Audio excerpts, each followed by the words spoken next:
अगर आप गूगल में जाकर इंटरनेट में रेलवे का निजीकरण नहीं होगा पीयूष गोयल हिंदी और अंग्रेजी में टाइप करेंगे तो कई तरह के बयान होंगे, लेकिन 3 बार इन्होंने सदन के भीतर बोला है। 17 मार्च को और 22 नवंबर को, 17 मार्च 2020, 22 नवंबर 2019 को राज्यसभा में रेल मंत्री ने कहा है कि रेलवे का निजीकरण नहीं होगा। ये बात क्रिस्टल क्लियर है। जुलाई 2019 में लोकसभा में पीयूष गोयल ने लिखित जवाब में बोला है कि किसी विशेष ट्रेन की पहचान नहीं की गई है जिसे प्राइवेट कंपनी चलाएगी। उस वक्त लखनऊ जाने वाली तेजस ट्रेन को, तेजस एक्सप्रेस को प्राइवेट कंपनी के हाथ में देने का एक बयान आया था। जनवरी 2020 में इंदौर में रेल मंत्री कहते हैं कि रेलवे देश और देश की जनता की धरोहर है, इसका निजीकरण नहीं होगा। अक्टूबर 2019 में इनका बयान मिलता है कि निजी निवेश होगा, निजीकरण नहीं होगा, और जब तक हमारी सरकार है या हम सरकार में हैं, निजीकरण नहीं होगा। अब देखिए कि ये हाल है रेल मंत्री के बयानों की। 4-5 बयान निकालकर हमने बता दिए जिसमें वो कहते आ रहे हैं कि रेलवे का निजीकरण नहीं होगा। अब रेलवे बोर्ड के सदस्य कहते हैं 5% होगा। तो जब आप सदन में कह रहे हैं कि निजीकरण नहीं होगा, तो क्या ये बात फिर वापस सदन में नहीं ले जाना चाहिए था और लोकसभा और राज्यसभा में इस बहस को नहीं ले जाना चाहिए था कि हमने यहां कहा था, इसलिए हम बता रहे हैं कि निजीकरण नहीं होगा। आप मार्च के महीने तक कह रहे हैं कि निजीकरण नहीं होगा, लेकिन अब आप कह रहे हैं कि निजीकरण होगा। पब्लिक प्राइवेट पार्टनरशिप में साथ में निवेश करेंगे। भारत की जनता को भी उस निवेश में सहभाग लेने का अवसर मिलेगा। पर मैं ये शुद्ध रूप से स्पष्ट कर दूं कि भारतीय रेल को प्राइवेटाइज करने की ना तो कोई प्रस्ताव है, कल्पना है, और ना कभी प्राइवेटाइज होगा। तो आपने देखा कि पीयूष गोयल आपको स्पष्ट कर रहे हैं सदन में और सदन के जरिए जनता को कि रेलवे का निजीकरण नहीं होगा।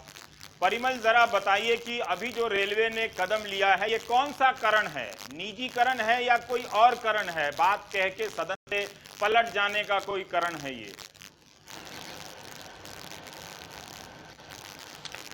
नहीं, बात सही है कि ये निजीकरण ही है और बार बार इस बात को लेके हमने भी सुना था कि ये बार बार मंत्री जी की तरफ से कहा जा रहा था कि निजीकरण नहीं होगा।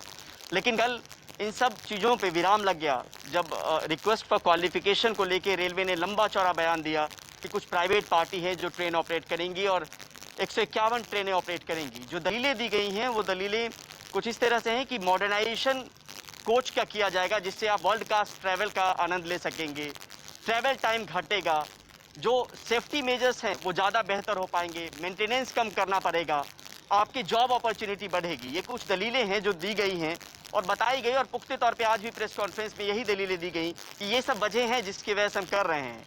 एक और चीज़ इसमें बताई गई कि जो ट्रेनें अभी हम चला रहे हैं वो 4000 किलोमीटर पे हम मेंटेनेंस करते हैं। जो मॉडर्न कोचेज आएंगी जो मेक इन इंडिया के तर्ज पे होगी, जो अभी तक बताया गया है, वो 40,000 किलोमीटर पे मेंटेनेंस करना पड़ेगा, यानी महीने में एक ही बार उसका मेंटेनेंस करना पड़ेगा। कुछ चीज़ें और भी इसमें साफ है कि ये कहा गया है कि अगर कुछ पैरामीटर तय किए गए हैं, जैसे पंक्चुअलिटी को लेके पैरामीटर है, मेंटेनेंस को लेके पैरामीटर है, अगर उसको मीट नहीं करती हैं ये प्राइवेट पार्टी तो उस पर पेनल्टी भी लगाया जाएगा। तो सीधे तौर पे निजीकरण की दिशा में जो बहुत लंबे समय से सुगबुगाहट चल रही थी, कई सारी बैठकें हो रही थी, उस पर विराम कल शाम से लग गया। परिमल, हम ये जानना चाहते हैं कि रेलवे के यूनियनों का क्या कहना है, और ये सब जो दलीलें दी जा रही हैं कि ट्रेनें टाइम से चलेंगी, तो सरकार क्या अभी तक टाइम से नहीं चलाने में सक्षम है? रेलवे का अपना इतने दिनों का सिस्टम है जिसमें बहुत सी रेलगाड़ियां समय से भी चलती हैं, और ये जो कोच है क्या रेलवे ही बना रही है जो 40,000 किलोमीटर के बाद इससे मेंटेनेंस की ज़रूरत पड़ती है? इस तरह के जो बहाने दिए जा रहे हैं। कोच की तस्वीरें तो पिछले कई साल से पीयूष गोयल ही ट्वीट करते हैं कि भारतीय रेल की कंपनियों ने, अलग अलग कोच कंपनियों ने आधुनिक कोच बनाए हैं। अब अचानक से कौन सी ऐसी प्राइवेट कंपनी आ गई है कि जिसके लिए आप इस तरह के बहाने बना रहे हैं? क्या ये कोविड-19 का फायदा उठाकर रेलवे को निजी हाथ में देने की कोई तैयारी चल रही है, या तैयारी पूरी हो गई है जिससे अब हम देख रहे हैं?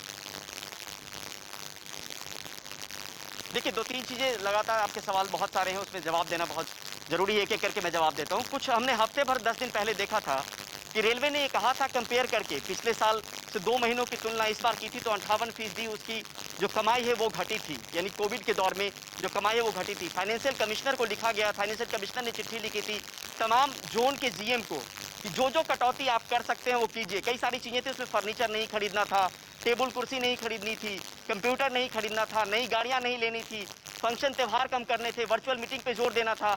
तो ये कोशिश और कवायद 10 दिन पहले शुरू कर ली गई थी कि जहां जहां आप हाथ समेट सकते हैं वो हाथ समेटिए। पहली चीज। दूसरी नंबर चीज ये कि रेलवे मेंस फेडरेशन नाराज जरूर है, लेकिन उस तरीके से आवाज बुलंद नहीं कर पा रहा है जो आम दिनों में करता था। शिव गोपाल मिश्रा से बात हुई, उन्होंने कहा कि ये बहुत गलत कदम है, ये अच्छा कदम नहीं है। जब दूसरे सारे देश जो है वो राष्ट्रीयकरण की ओर जा रहे हैं, तब निजीकरण की ओर जा रहे हैं, लेकिन वो आवाज बहुत प्रखर और मुखर होकर निकलती हुई नहीं दिख रही है। और यहाँ पर जो कहा जा रहा है, जो कोचेज हैं, वो कहा जा रहा है कि मेक इन इंडिया होगा, लेकिन उसको कौन बनाएगा इसको लेके बहुत स्थिति साफ नहीं है। लेकिन अपनी दलीलें जो आमतौर पे थोपी जाती है कि हम सही हैं और हमने जो कदम उठाया वो बिल्कुल सही है, उस दिशा को लेकर आज प्रेस कॉन्फ्रेंस भी किया गया और चीज़ों को लेकर बताया गया।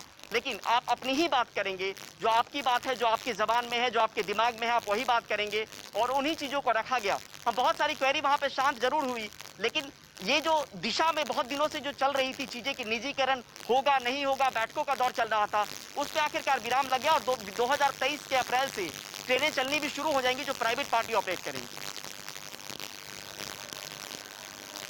जी, और एक और बात देखने की ज़रूरत है कि रेलवे सबसे बड़ी रोजगार देने वाली संस्था है। ये एक सरकारी संस्था ज़रूर है, मगर इसने इतने दिनों तक सिस्टम को चलाया है।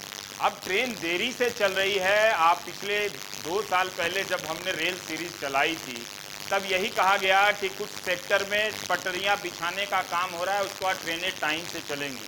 तो उस सेक्टर में काम क्या पूरा नहीं हुआ? इस तरह के बहाने बनाकर अभी तक किसी भी सरकार की हिम्मत नहीं होती थी कि वो रेलवे के निजीकरण के मामले को छू दे।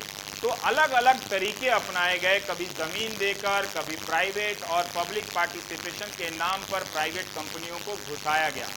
इस वक्त जब प्राइवेट कंपनियां भीतर से चरमरा रही हैं, तो क्या उन्हें या पता नहीं किन्हीं खास को या पता नहीं किस वजह से रेलवे की बची हुई जो संपत्ति है वो उन्हें सौंपा जा रहा है, ये भी एक देखने का नजरिया हो सकता है।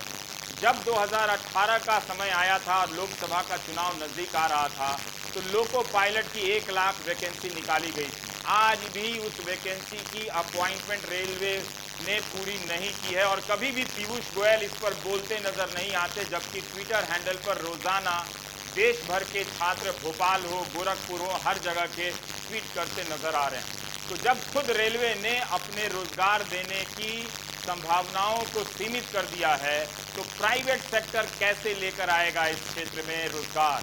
खासकर एक ऐसे समय में जब प्राइवेट सेक्टर चरमरा गया है, उसके पास जो रोजगार था उसमें धड़ाधड़ लोग निकाले गए। कहाँ तो इस सरकारी सेक्टर को मजबूत कर इसमें सरकारी नौकरी देनी चाहिए थी, लेकिन अब इसमें प्राइवेट सेक्टर को हाथ में देने का ये इंतजाम हो गया। लेकिन वो भी 3-3 बार सदन में भीतर कहने के बावजूद कि रेलवे का निजीकरण नहीं होगा। मार्च से लेकर जुलाई के बीच में ऐसा क्या बदल गया कि रेलवे के निजीकरण का ये प्रस्ताव रख दिया गया? क्या अब रेलवे एक पूरी तरह से 5% की बात कही जा रही है? ये 5% भी कम नहीं है। 150 ट्रेनें आप प्राइवेट सेक्टर के हाथ में दे रहे हैं। क्या विपक्ष की बात में दम नहीं है कि इसकी बहस संसद में होनी चाहिए? लेकिन उस बहस से भी क्या फायदा?